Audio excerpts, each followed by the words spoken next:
Israel Iran যুদ্ধের প্রভাবে অস্থির বিশ্ববাজার। দেখা দিয়েছে জ্বালানি তেল সংকট, যার প্রভাব পড়েছে বাংলাদেশেও। জ্বালানি সংকটের আতঙ্কে রাজধানী সহ দেশের বিভিন্ন স্থানে তেল পাম্পগুলোতে ভিড় করছেন ক্রেতারা। প্রয়োজনের তুলনায় বেশি জ্বালানি সংগ্রহ করতে রীতিমতো হুলস্থুল কাণ্ড করছেন পাম্পগুলোতে। এদিকে পাম্প মালিকরা বলছেন, তেলের ঘাটতি না থাকলেও অনৈতিকভাবে বেশি জ্বালানি সংগ্রহ করছেন যানবাহন মালিকরা। রাজধানীর বেশ কয়েকটি তেল পাম্প ঘুরে আরও জানাচ্ছেন আল নোমান।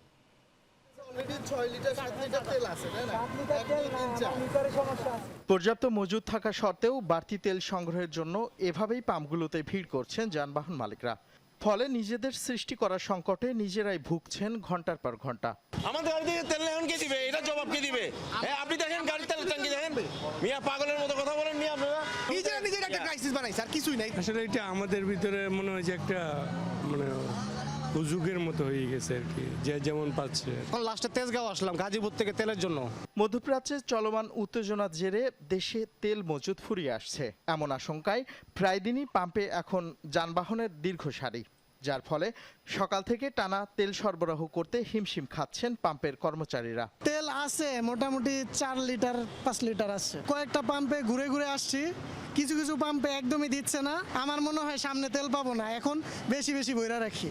এই বেশি বেশি ভরতে যে বেশি বেশি সিরিয়াল। যাদের 100-200 টাকার তেল লাগবে তারা 500, 1000, 2000 টাকার তেল নিয়ে রিজার্ভ করতেছে, যার কারণে আজকে কাস্টমারদের এত ভিড় আর কি। এদিকে অনেক পাম্পেই বাড়তি চাহিদা মেটাতে গিয়ে ফুরিয়ে গেছে তেল।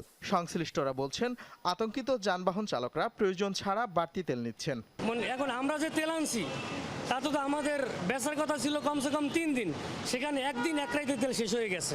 নর্মাল ডেতে বিক্রি হয় 12,000 লিটার, 12 থেকে 13,000 লিটার, আর গতকালকে বিক্রি হয়েছে 30 থেকে 35,000 লিটার। ডিপুতে তেলের সংকট নাই, কিন্তু আমরা পাবলিকে হুড়োহুড়ি কইরে একটা কৃত্রিম সংকট এইটা সৃষ্টি করছে।